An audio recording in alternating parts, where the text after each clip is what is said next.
믿음을 가진 다니엘처럼 참 행복한 사람 되시기 바랍니다. 한번 해보실까요?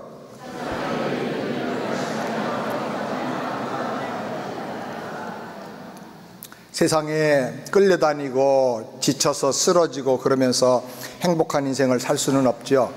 우리가 하나님의 자녀들이라고 하면 세상을 이기는 위대한 믿음을 갖게 되기를 주님의 이름으로 축원합니다. 한 유명한 교수가 이제 학기 말 되어서 학생들에게 마지막 강의를 하는데, 우리 생수통에 이제 나오는 커다란 물병을 하나 가지고 올라왔습니다. 그 사람들에게 보여주면서 그 물병에다가 골프공을 막 쏟아부어서 채우기 시작했습니다. 골프공이 꽉 차서 더 이상 들어갈 수가 없게 되었습니다. 그때 학생들이 물었습니다. 여러분, 이 생수통이 꽉 찼습니까? 모두가 다 예, 꽉 찼습니다. 그러자 교수가 이번에는 한 자루를 꺼내더니 거기에 조그만 조약돌들을 거기다가 또 붓기 시작했습니다. 그러다가 꽉 차 있는 이 생수통에 이 조약돌들이 볼과 볼 사이로 다 이렇게 들어갔습니다. 흔들면서 넣으니까 뭐 정신없이 들어가는 거예요. 교수가 물었습니다. 여러분, 이 생수통이 꽉 찼습니까? 모두가 다 예 라고 대답을 했습니다. 그러자 이 교수가 밑에서 뭘 꺼내더니 자루 속에 모래를 담았는데 그 모래를 또 거기다 붓는 거예요.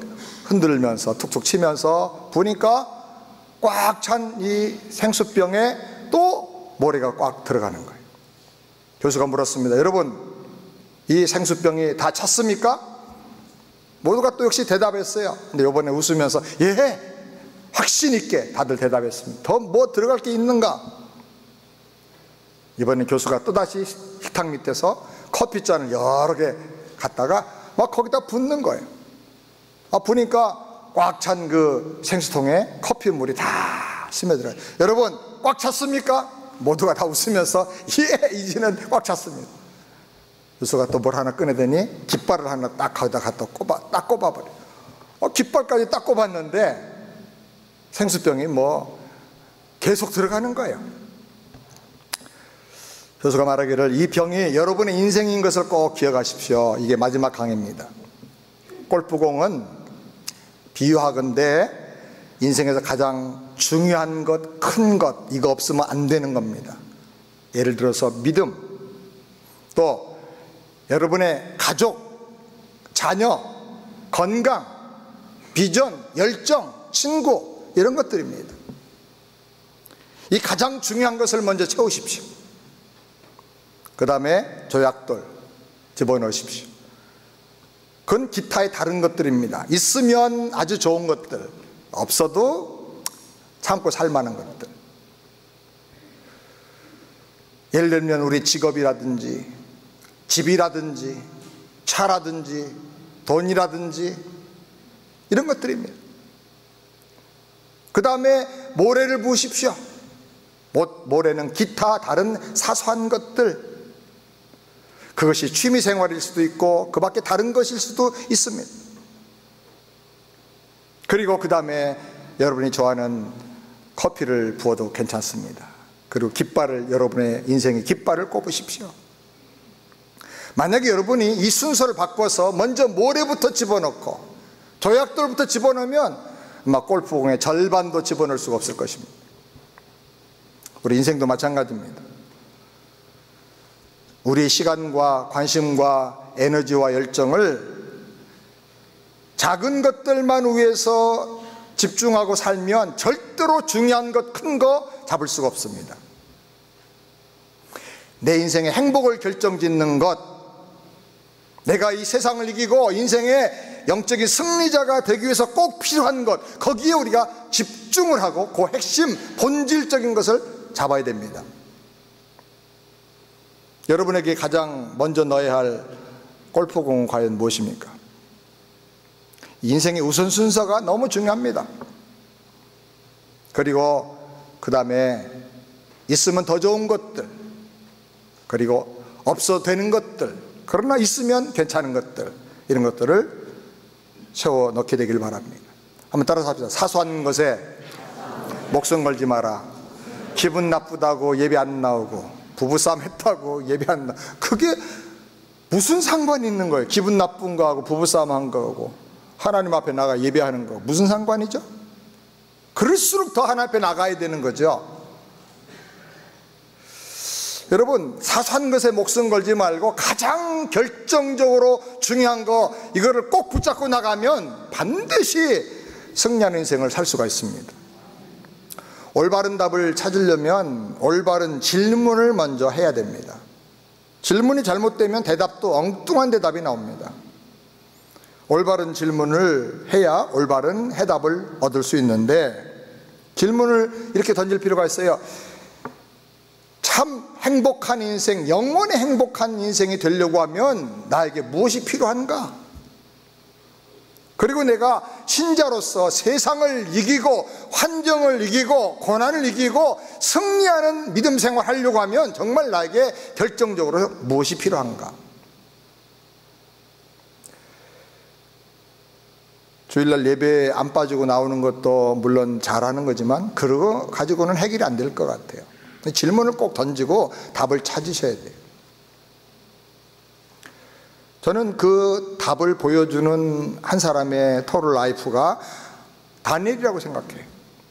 요셉도 그렇고 데이빗도 그렇고 여러 사람이 나와요, 성경에. 이 다니엘서는 굉장히 짧아요. 여러분이 깊이 묵상을 하면서 읽어보세요. 여러 번, 수십 번을 한번 읽어보세요.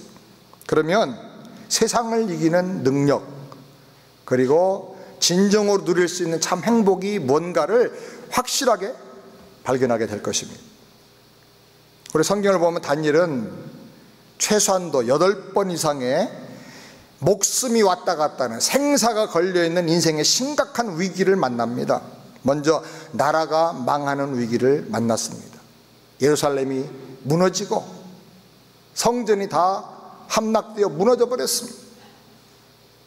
두 번째로는 포로로 끌려가는 심각한 위기를 만났습니다. 어린 나이에 바벨론 나라의 잔인한 그 나라의 포로가 되어가는 것입니다. 어떻게 교육을 받고 어떻게 미래 운명이 결정될지 알 수가 없습니다. 그리고 세 번째로 왕 앞에서 기회가 있는데 나는 거룩을 지키겠습니다 라고 말하면서 스스로 자원해서 위기 속으로 들어가 버립니다. 죽을 수도 있습니다. 그런데 거룩을 지키겠다고 하는 것입니다. 네 번째로 왕의 꿈으로 인해서 바벨론의 박수들이 다 죽임당하게 되는 그런 위기를 또 만납니다.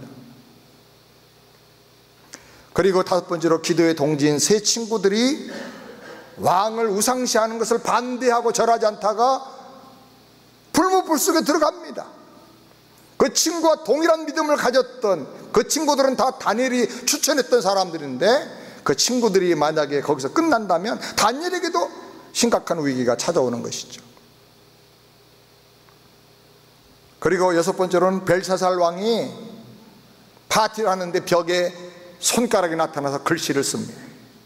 메네메넬 데갈 우바르신, 그 글씨를 해석해 주는데 그 내용이 벨사살 왕이 이제 하나님의 심판받아 죽는다는 내용이에요. 그걸 해석해 줌으로 말미암아 사실상 이거는 목숨이 왔다 갔다 하는 위기 속으로 들어가게 됩니다.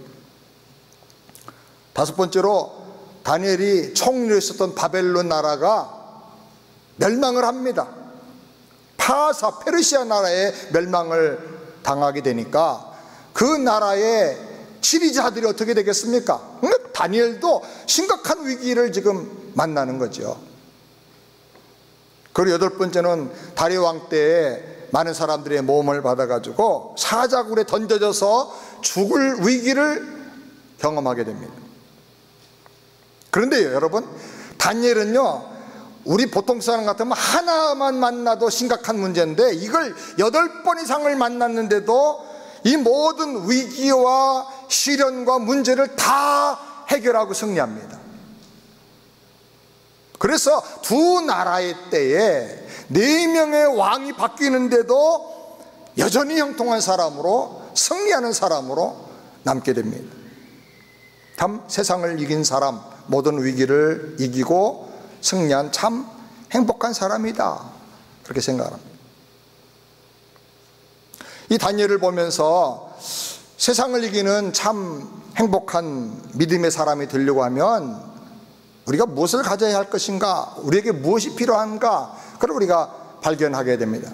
첫 번째는 보통 사람보다 뛰어난 10배의 지혜가 꼭 있어야 합니다. 몇 배의 지혜요? 10배의 지혜, 10배의 지혜. 1장 20절 다 같이 함께 읽겠습니다. 왕이 그들에게 모든 일을 묻는 중에 그 지혜와 총명이 온 나라 박수와 술객보다 10배나 나은 줄 아니라. 여러분, 신자가요, 하나님 믿는다고 하면서, 예수 믿는다고 하면서 세상 사람과 똑같이 행동하거나 다른 사람들보다 찌질이도 못한다고 하면요, 전도가 안 됩니다. 그러면서 예수 믿어라 그러면요, 너나 잘하세요 그러면. 일도 못하고 일 맡겨놓으면 요령만 피우고 하나도 못하다가 나 주일이니까 예배 들어가야 됩니다. 그리고 나가면요, 뒤에서 손가락질합니다. 일도 못하고 책임감도 없고 능력도 없고 지혜도 없고 이런 멍텅이 같은데 말끝마다 하나님 믿는다고 말하면 세상 사람들이 감동을 안 받습니다. 너나 잘 믿으세요 그래요. 옛날에 어떤 목사님이 청와대 조창기도에 가서 박정희 대통령에게 전도를 했답니다. 박정희 대통령이 내 마음에도 예수 믿고 싶은 마음이 있습니다. 교회 나가고 싶은 마음이 있습니다. 그런데 먼저 교인들이나 싸우지 말고 잘하세요. 목사님들 싸우지 말고 교단 싸우지 말고 좀 잘하세요. 제가 예수 믿고 싶습니다. 교회 나가고 싶습니다. 그랬다는 거예요. 여러분, 이런 소리 들으면 우리가 세상을 이길 수가 없습니다. 다니엘처럼 10배의 지혜를 달라고 기도하시길 바랍니다. 작정하고 결심하고 기도하세요. 하나님, 나에게도 10배의 지혜를 주세요. 그래서 세상을 이기게 해주시고 하나님의 뜻을 분별하고 지혜롭게 살게 해주세요. 시험을 분별하고 믿음을 지키는 지혜를 주세요. 하나님이 축복의 기회를 주시면 그걸 깨닫고 붙잡을 수 있는 지혜를 주세요. 그때가 축복의 기회였는데 그걸 또 놓치고 또 놓치고 줘도 못 받는 거 왜? 미련해가지고. 우리에게 이런 지혜가 필요합니다. 아멘. 야고보서 1장 5절 다 같이 함께 읽겠습니다. 너희 중에 누구든지 지혜가 부족하거든 모든 사람에게 후히 주시고 꾸짖지 아니하시는 하나님께 구하라. 그리하면 주시리라. 지혜가 부족하면 뭐하라? 하나님께 구하라. 그러면 주신다. 누구한테 주셔요? 중요한 말은 모든 사람에게, 모든 사람에게. 다니엘에게만 준 게 아니고 솔로몬에게만 준 게 아니고 구하는 사람, 나 지혜 없습니다 하나님 도와주세요 하고 기도하는 사람, 모든 사람에게 주신다. 아멘. 그 모든 사람 속에 여러분 들어갔어요, 안 들어갔어요? 들어갔어요, 들어갔어요. 모든 사람 속에 들어간 거예요. 저도 들어갔어요. 그러니까 이제 구하기만 하면 돼요. 내 지식 가지고 안 됩니다. 내 잔꾀 가지고 안 됩니다. 하나님 지혜 주세요. 그러면 하나님이 주시는데 후히 주신다. 또 달라 또 달라 그래도 계속 꾸짖지 않고 주신다. 하나님은 구하는 솔로몬에게 전무후무한 지혜를 주셨어요. 다니엘에게는 10배의 지혜를 주셨어요. 저는 이게 성경에만 있다고 생각을 했던 적이 있어요. 그건 하나님이 특별히 쓰신 사람들만 그렇지. 근데 제가 한국에 있을 때 많이 떠돌던 테이프 있는데 원종수 권사 혹시 아세요? 그분의 테이프예요. 대전고등학교를 다녔는데 전교에서 꼴찌에서 2번째 했대. 근데 선생님 어느 날 너 예수 믿고 너 엄마도 믿음 좋다고 그러는데 예수 믿는 사람이 이렇게 공부 못해도 되냐? 정신 번쩍 나가지고 그 다음부터 새벽기도 나가서 기도하고 하나님 지혜 주세요, 지혜 주세요. 근데 하나님 어느 날부터 책을 보면 그냥 책이 그대로 다 사진 찍혀버리는 거예요. 왜요? 그대로 페이지대로. 그래서 시험 볼 때 눈 감고 기도하니까 책이 그냥 떡 떠오르더라는 거예요. 페이지 넘기면 착착 넘기고. 그래서 답을 다 썼어. 그래서 꼴찌 2번째 하던 사람이 1등을 해봐, 1등을. 근데 다른 건 다 만점 맞았는데 수학만 만점이 안 되더래. 왜? 수학 책에는 문제만 있고 답이 없거든. 그래서 대전고등학교 1등으로 졸업하고 서울대 수석으로 들어갔어요. 의대 수석으로 들어가서 졸업할 때 수석으로 졸업하고 전국의 모든 의사들이 의사고시 보는데 1등으로 합격했어요. 저는 그래서 하나님이 과거의 다니엘의 하나님만이 아니고 지금 기도하는 우리의 하나님이시구나. 아멘. 제가 그걸 실증할 기회가 없었는데 20년 이상 목회를 하다가 더 늦기 전에 공부해야지. 그리고 미국에 오게 됐어요. 40대 넘어서 왔잖아요. 그동안에 공고 나와가지고 영어도 1학년 동안에 레슨 1만 배웠으니까 영어를 못하는 데다가 20년 동안 목회 바쁘니까 언제 원서를 보겠어요. 그래가지고 영어를 정말 못하는데 그래도 믿음으로 왔어. 또 아주 야심차게 1년 만에 석사과정을 마치고 돌아가겠다고, 석사과정 마치고 박사과정 시작하고 한국으로 돌아가겠다고 그렇게 뜻을 엉뚱하게 정하고 왔어요. 왔는데 학교를 가서 보니까 신학 공부가요, 다 나와서 말을 해야 돼. 설명을 해야 되고 수업 시간에.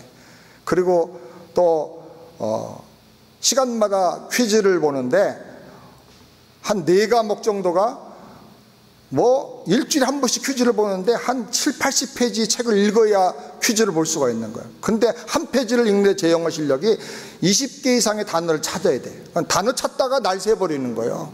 읽을 수가 없어요. 그래서 첫 번째 시험 본 거는 어떻게 해가지고 B가 나왔는데 억지로 교수한테 졸라가지고 뭐든지 할 테니까 이거 메이크업을 해라, 업그레이드를 시켜달라 그랬더니 교수가 10권의 책을 읽고 그 북리뷰를 써오면, 그것도 한 달도 안 되는 그 짧은 기간에 써오면 내가 생각해 보겠다고 10권의 책을 받았어요. 책이 한 300페이지짜리야. 이런 책들만 10권을 주는데 한 권을 한 달 동안도 읽기가 힘들어요, 제 실력으로는. 근데 그걸 어떻게 해서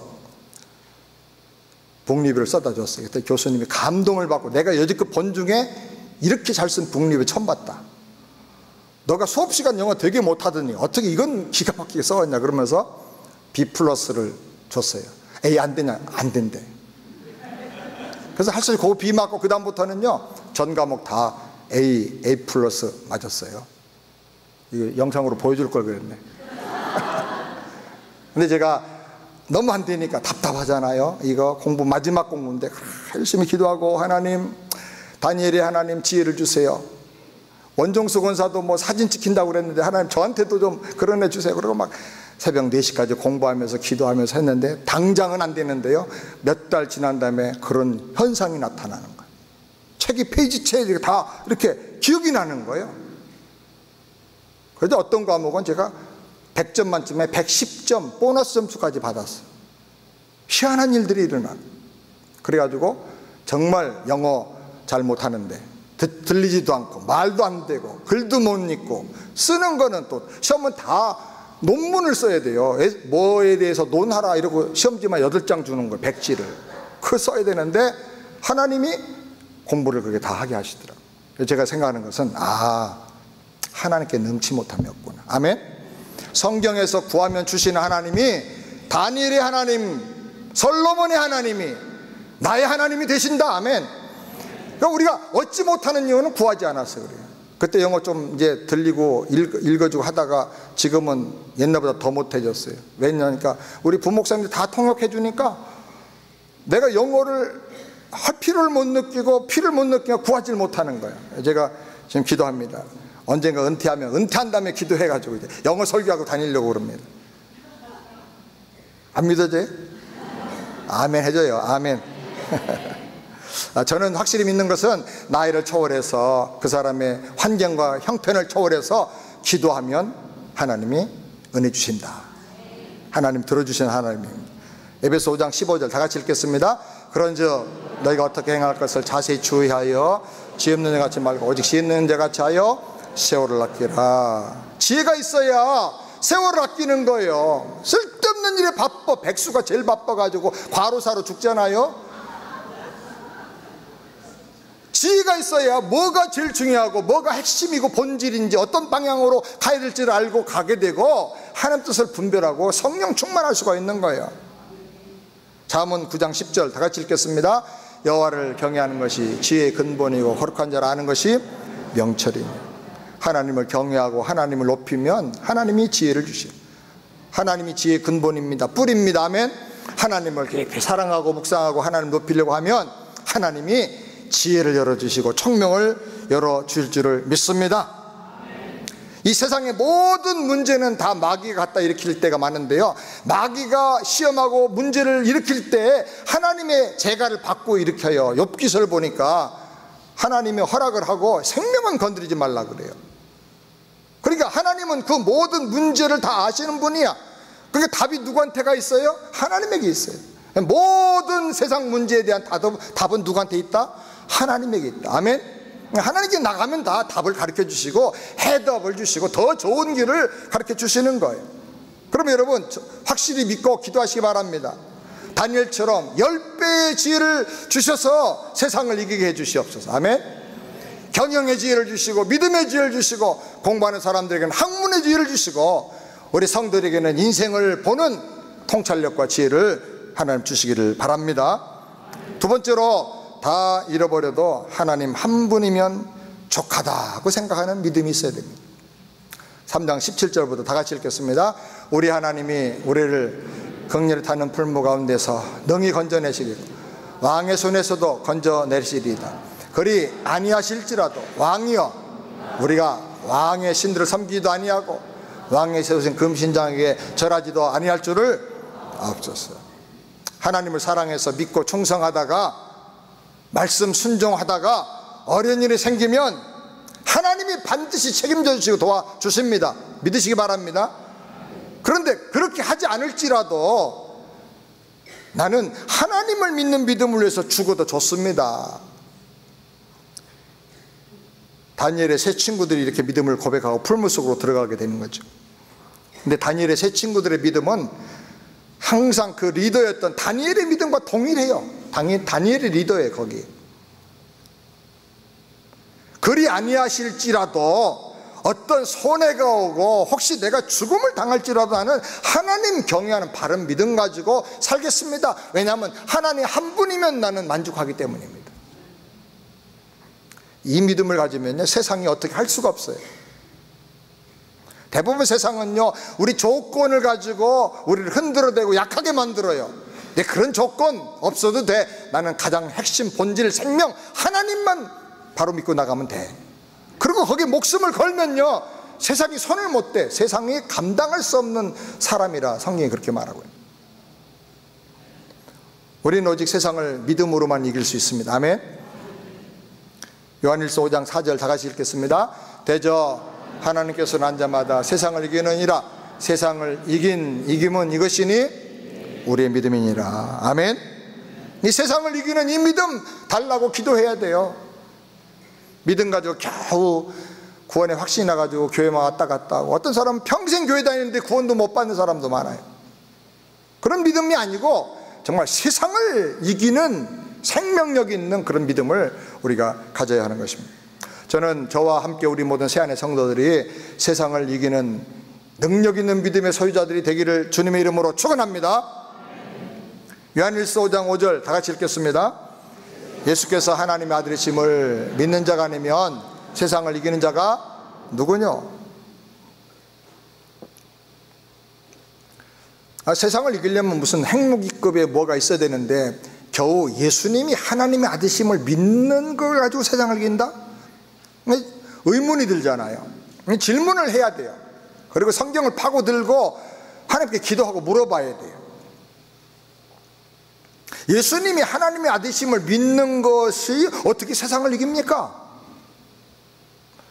요한복음 16장 33절 한번 다 같이 한 절만 대표로 보겠습니다. 세상에서는 너희가 환난을 당하나 담대하라 내가 세상을 이겼네. 세상을 우리 그리스도인이 살 때 세상에는 환난과 문제가 있어요. 마귀가 우리를 자꾸 태클 걸기 때문에 문제가 오는 거예요. 그러나 담대하라. 왜냐? 내가 세상을 이겼기 때문이라. 예수님이 세상을 이기셨다 그랬어요. 예수님이 십자가로 말미암아 마귀 사탄의 뱀의 머리를 밟으셨어요. 마귀의 권세를 결정적으로 밟으셨다. 아멘. 그렇게 밟은 이유는 그 세력, 사망의 세력에 잡힌 자들, 종로로 탄 자를 다 놓아주려 하심이라, 해방시키려 하심이라.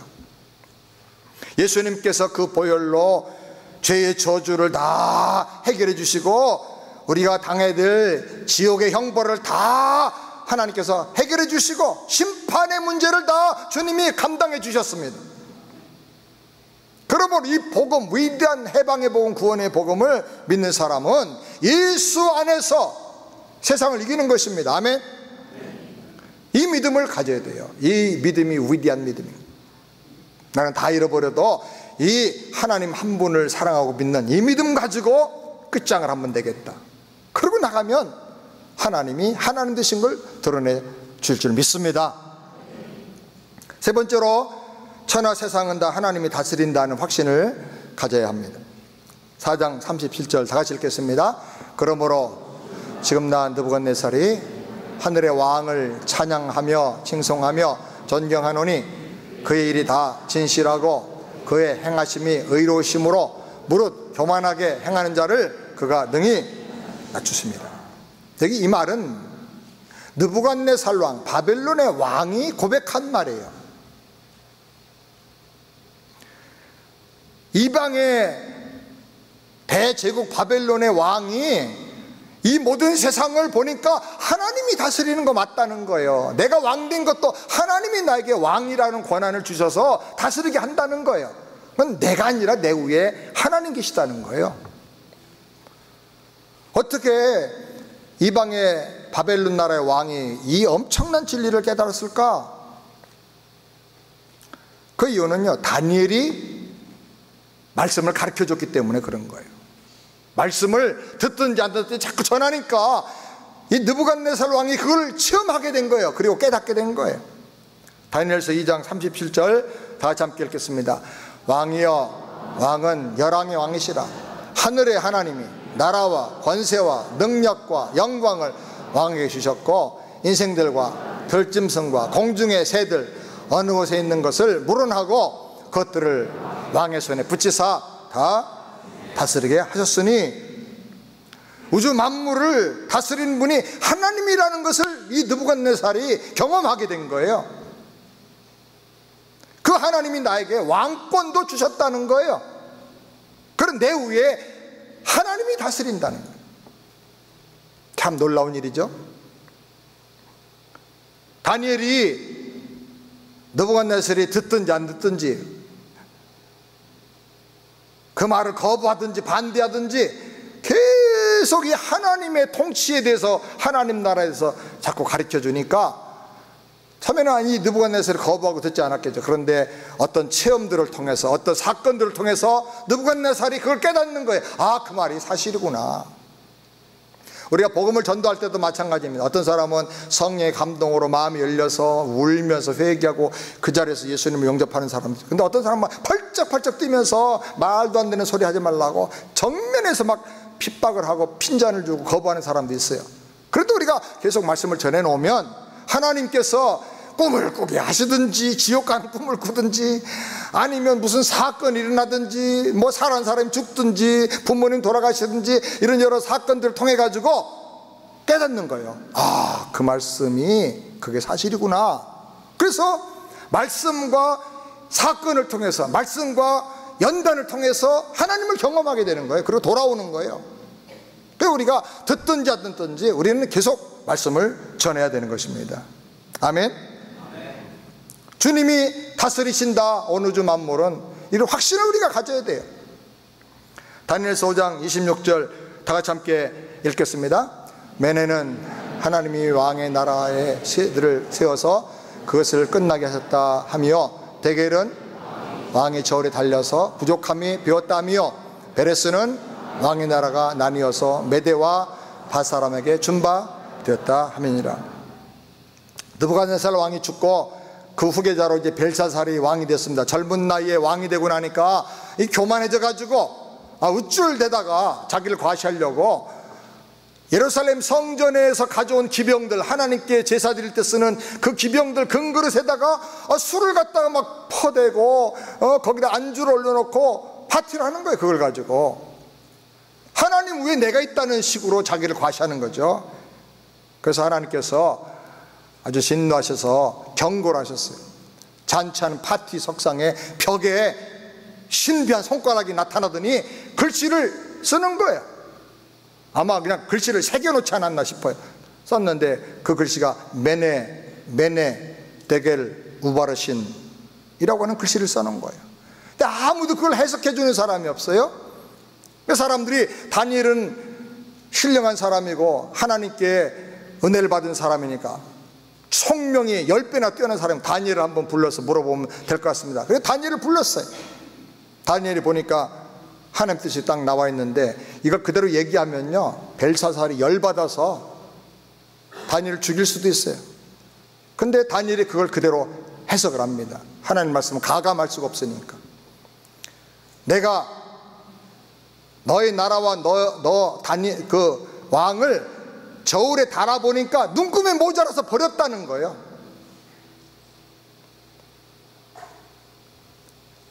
그가 해석해준 하나님의 경고의 말씀 그대로 벨사살이 얼마 후에 침실에서 암살당해서 죽어버려요. 그리고 바벨론 나라가 거기서부터 망해버려요.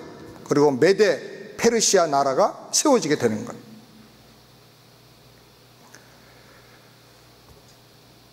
하나님이 세상을 다스리세요. 이거를 조금 지혜로운 사람은 깨달아요. 제가 미국에 가끔 트럼프 대통령을 보면 야, 말도 실수 많이 하고 참 성격도 특별한 사람인데 저 사람이 하나 아는 것은 미국이 청교도 신앙으로 돌아가야 된다는 거, 그거 하나 알고 있는 거예요. 그러니까 그분이 본어게인 크리스찬이라는 생각은 저는 아직은 없어요. 그런데 이 나라가 잘 되려면 말씀으로 돌아가야 된다. 메리 크리스마스라고 해야지 해피 할로데이라고 하면 안 된다는 거지. 그러니까 그거를 본 거예요. 그분은 사업 잘하는 사람인가 그 보는 눈이 있는가 봐요. 근데 그거 못 보는 사람이 너무 많잖아. 사랑하는 여러분, 하나님이 다스리고 통치하십니다. 믿으시기 바랍니다. 6장 25절부터 다 같이 함께 읽겠습니다. 다리 왕이 조서를 내려 가로되 내 나라 관할 아래에 있는 사람은 다 다니엘의 하나님 앞에서 떨며 두려워할지어다. 그는 사시는 하나님이요 영원히 변치 않으실 자시며 그 나라는 망하지 아니할 것이요 그 권세는 무궁할 것이며 그는 구원도 하시며 건져내기도 하시며. 할렐루야.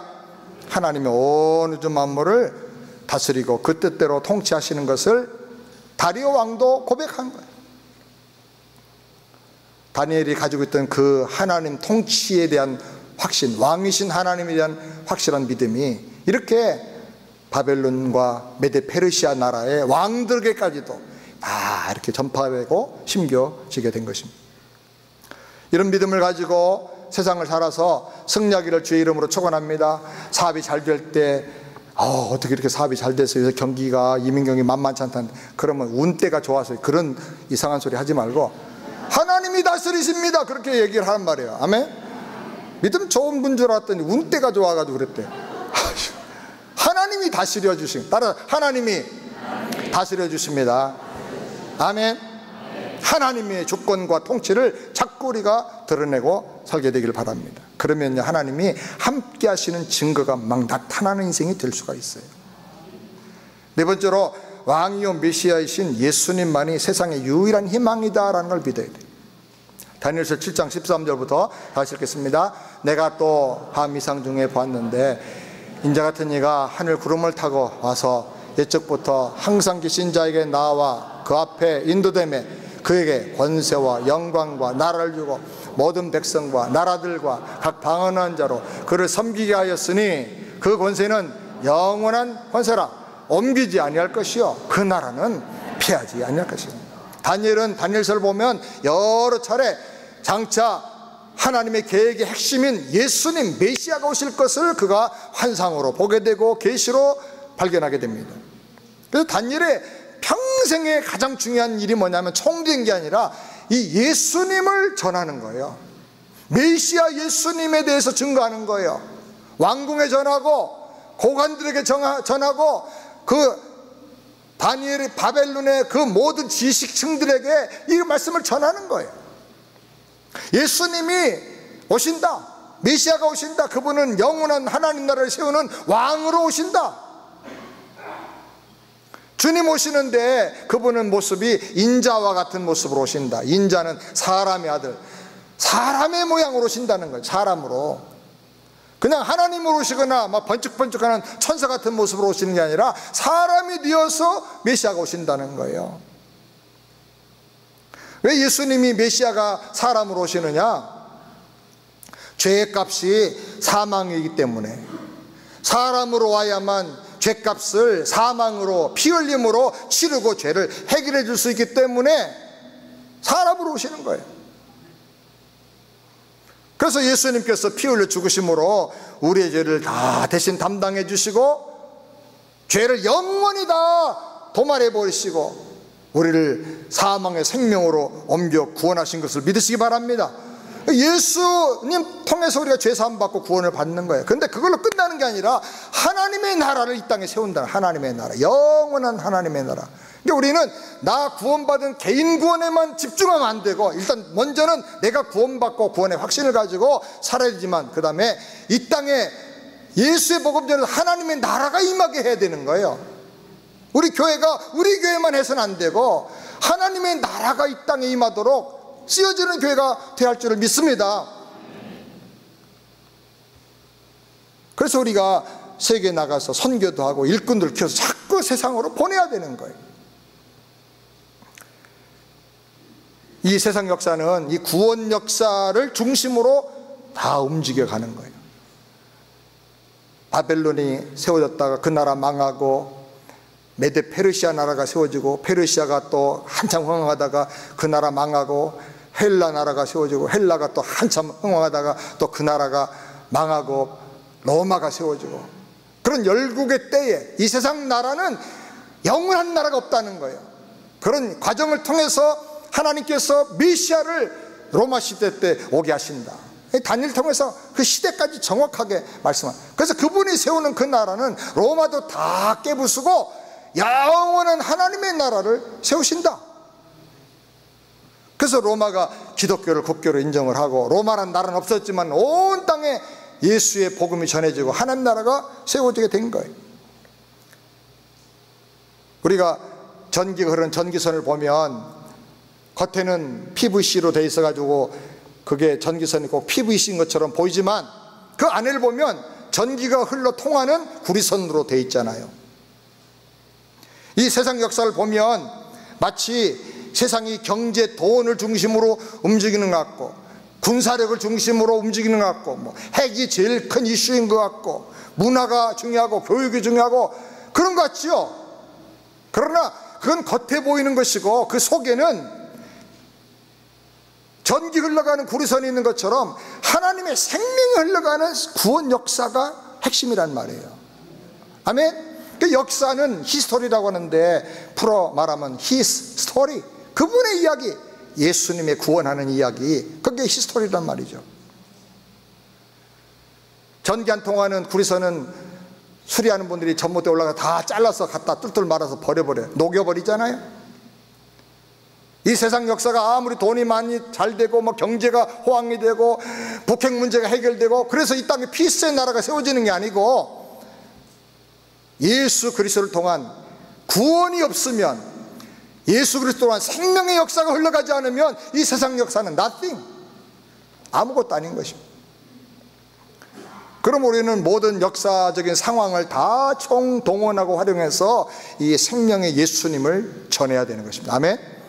그렇게 하려고 할 때 예수님은 여러분을 바벨론의 총리로 내 왕의 때 형통한 사람으로 하나님이 다니엘을 세우신 것처럼 여러분을 곳곳에서 그 예수의 복음 전할 수 있는 영향력 있는 나팔로 세워주실 거예요. 여러분의 사업을 세워주실 거예요. 여러분의 인생을 열어주실 거예요.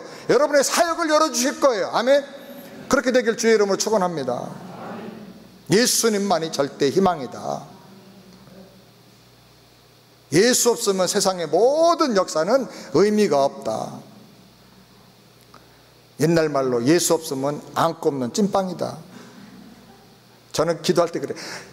주님 없으면 저는 안고 없는 찐빵입니다. 정말 노골적으로 그렇게 똑같이 기도해요. 그게 제 마음에 와닿아요. 하나님 마음에도 와닿으시는 것 같아요. 주님 없으면 저는 별 없는 캄캄한 밤입니다. 주님 없으면 저는 오아시스 없는 사막과 같습니다. 인생에 재미도 없고 만족도 없고 능력도 없고 살아야 할 이유도 없습니다. 그런 고백, 주님이 얼마나 좋아하시는지 몰라요. 따라서 오직 예수, 예수님만이 절대 희망이다. 아멘. 네. 마지막 다섯 번째로 순결을 지켜서 거룩하게 살아야 하나님을 드러낼 수 있다는 것입니다. 9장 8절 다 같이 함께 읽겠습니다. 주여, 수욕이 우리에게 돌아오고 우리의 열왕과 우리 방백과 열적에 돌아온 것은 우리가 주께 범죄하였음이니라. 다니엘은 이걸 깨달았어요. 이 모든 환난과 수욕과 부끄러움과 고통과 불행이 오는 이유는 죄 때문이에요. 죄의 싹은 사망인데 사망의 전초 증상이 뭐냐면 고통과 저주거든요. 그래서 이 죄 문제를 해결해야 돼요. 그래서 다른 사람 보고 회개하라고 하기 전에 먼저 자기부터 회개하는 거예요. 자기 죄를 끌어안고 조상들의 죄를 끌어안고 민족의 죄를 끌어안고 기도하는 거예요. 나중에 뭐 절도했다고 그래. 절도했다고. 기력을 잃어버릴 만큼 회개에 집중하는 거예요. 우리가 거룩한 생활을 해야 되는데 거룩한 생활을 하는 첫 번째 비결은 먼저 회개하는 거예요. 회개. 애통하면서 긍휼을 구하고 자기를 낮추면서 엎드리는 거예요. 하나님 회개할 때 죄도 사해 주시지만 깨끗함을 주신다 그래요. 그리고 뜻을 정하고 거룩하게 살기로 결단해야 돼. 결단을 해야 하나님 은혜를 주셔요. 우리가 뜻을 정하고 결심을 해도 연약해서 자꾸 넘어지죠. 그러면 또다시 회개하고 또다시 회개하고. 제가 처음에 예수 믿을 때는 맨날 회개하고 맨날 똑같은 죄 짓고 그런 줄 알았어요. 그랬더니 아니고 점점 나사가 돌면서 이렇게 올라가는 것처럼 점점 영적으로 올라가더라고요. 옛날에 제일 큰 나를 넘어지게 하는 죄라고 생각했던 것들이 이제는 다 없어지고 벌써 한참 올라가 있는 거예요. 제 자신이 그걸 발견하는 거예요. 그래서 여러분 회개하고 하나님 도와줄 걸 믿고 그리 아니하실지라도 나는 이 거룩한 믿음을 지키고 살겠다 작정을 하고 목숨까지 걸겠다는 그런 마음을 가지고 나가게 되기를 주의 이름으로 축원합니다. 속상한 것은 제가 존경하던 귀한 분들, 귀하게 봤던 사역자들이 과당 성적인 문제나 그 밖의 문제들로 넘어지는 걸 너무 많이 봐요. 그래서 저는 우리 아가씨를 너무 좋아하는 게 항상 옆에 붙어서 저를 지켜주니까. 제가 약하거든요. 특별히 여자한테도 약해. 남자들은 다. 그래서 아가씨를 열심히 모시고 다녀요. 그것이 우리 교회를 위해서, 저를 위해서 하나님 영광을 위해서 꼭 필요하겠다. 약하니까. 약하면 그렇게 해야 돼. 여러분도 약하면요 출장 갈 때 와이프 꼭 모시고 가세요. 예? 출장 가서 딴짓 하면 안 돼. 출장 가면 죄의 유혹이 많아요. 그러니까 안 되면 하루는 참겠다. 그럼 괜찮아. 이틀부터는 좀 싱숭생숭하다. 그러면 그때부터 모시고 가요. 그렇게라도 해서 여러분 거룩을 지켜야 되는 것입니다. 아멘. 거룩을 지키는 일에 여러분이 좀 돈을 지불하든지 목숨이라도 걸든지 그렇게 해야 돼요. 거룩이 능력입니다. 부족하지만 우리가 그런 방향을 정하고 늘 나가야 돼요. 한국의 백성의 5분의 1이 20%가 크리스찬이라 그래요. 국회의원 중에는 3분의 1이 기독교인이에요. 불교에서 기독교를 우리가 좀 추월하자고 나름대로 발표한 어떤 자료를 보니까 한국의 쓸만한 직장 중에 70%가 기독교인들이 차지하고 있대요. 불교에서 조사한 거예요. 역대 한국의 대통령 11명 중에 4명이 기독교인이에요. 장로님들도 있었어요. 한국의 교수, 지성인, 군대 장성, 지도급 인사, 유력한 사업가들 중에 상당수가 기독교인들이에요. 전에 믿지 않던 사람들도 미국에 유학 오든지 유럽에 유학 가면 외로워서 교회 오고 또 김치 먹으러 밥 먹으러 그래도 한번 교회 오고 그러다가 믿음이 들어가서 정말 신실하게 믿음 좋은 분들이 돼가지고 한국으로 돌아가요. 우리에게 신앙생활도 한 2천여 명이 한국에 갔는데 다들 믿음 가지고 돌아갔고, 교수님들도 한 5천여 명 안식년에 왔던 분들까지 한국에 한 분이 한 500여 명 되시는데 그분들도 다 믿음이 너무너무 좋아져서 갔어. 어떤 분은 갔는데 저희가 한국 갔더니 전화가 연락이 와서 신방 좀 와달라. 인천까지 갔더니요 홈식에 걸렸대. 세상에 무슨 홈식이냐 했더니 세안 홈식에 걸렸대. 병원에 입원까지 했대요. 인하대학교 교수님 부부인데 세안교회가 그리워가지고 거기서 신앙생활하던 것이 은혜 받은 게 너무 그리워가지고 병에 걸렸다는 거예요. 그래서 저는 이민교회들이 참 한국에 큰 역할을 했다. 귀한 분들 전도해서 지도자들로 교수로 뭐 각 기업의 중역들로 막 보냈으니까 큰 역할을 한 거죠. 지금 한국 사람들은 191개 나라에 흩어져 살고 있어요. 중국 사람이 제일 많은 줄 알았어요. 유대인이 제일 많은 줄 알았어요. 유대인은 뭐 게임도 안 되고 중국 사람이 134개 나라에 흩어져 있는데 한국 사람은 191개 나라에 흩어져 있어요. 근데 더 놀라운 것은요 191개에 흩어져 살고 있는 한국 사람들 중에 175개 나라에 이민교회가 세워졌다는 거예요. 혼자 둘이 있을 때는 못해요. 근데 서너 가정만 모이면 교회를 개척하는 거예요. 참 독특한 민족이에요. 조선 민족은 추스은 민족이에요. 하나님이 택하신 민족이에요. 은혜를 많이 받고 축복을 많이 받았어요. 참 놀라운 부흥을 우리에게 주셨어요. 그런데 문제가 뭐냐면요 거룩하게 사는 영적인 성숙이 많이 모자라다는 거예요. 교회는 다니는데 너무 잘 싸워.